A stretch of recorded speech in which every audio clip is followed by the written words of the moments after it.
I'd like to take this opportunity to show you a couple of hashing tools that will help you understand hashing a bit better. Now, the first tool is Karen's Hasher, and when I teach cryptography, I like to use this tool because it helps people learn how hashing works. Now, basically, it's an older tool. It's a freeware download, and you can get it from Karen's Tools. It's a good teaching tool, but you may not necessarily use this day to day to hash things. You can if you want, but there are other tools out there. You might use MD5Sum if you're using a Linux variant, and it's included in Linux in most distributions. Windows, however, does not include any hashing tools at all. You can download MD5Sum for Windows, you can download Karen's Hasher and so forth, but Windows doesn't natively come with any hashing computational tools at all. One of the first things I want to show you is about how hashing works with passwords, for example. Let's say I have a password of, password. And what I can do is run any of these hashing algorithms that is included with Karen's Hasher, MD5, SHA-1, SHA-24, SHA-256, 384, 512. I'm going to run a simple MD5 first, and that's the hash, the 32 character number, which is a 128-bit hash that MD5 produces for password. Now, you don't have to memorize the whole number, but memorize the last couple of digits like CF99. And notice what happens if we change anything in that word. I just added a space. We compute the hash again, and it's a totally different number. So one thing that hashing can tell us is if something's been altered. It could be the password, it could be a word, a string of text, it can even be a document.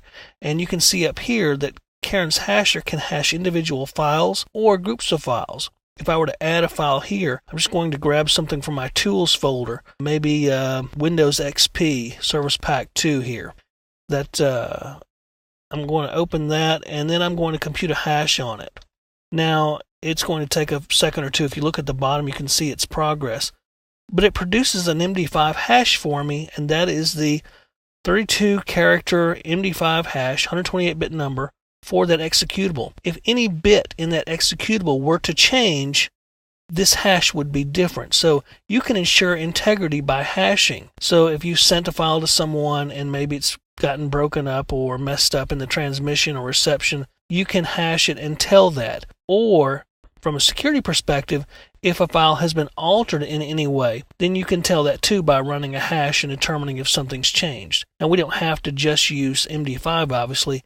We can use something like SHA-1 or 224 or whatever. And you can do the same thing with a group of files as well. You could add some files to a group, 2 or 3 files maybe, and hash them as a group. And as long as no file in that group changed, you would get the correct hash for it.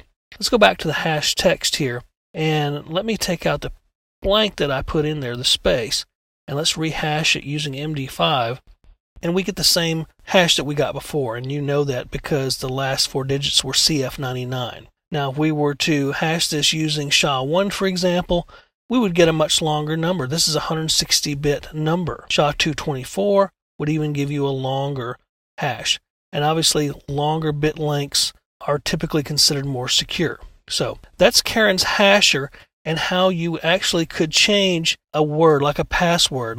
Let's change it up a little bit. Let's go $$ $W0RD. A lot of people like to use that password. And if we were to hash it, obviously we get a particular hash.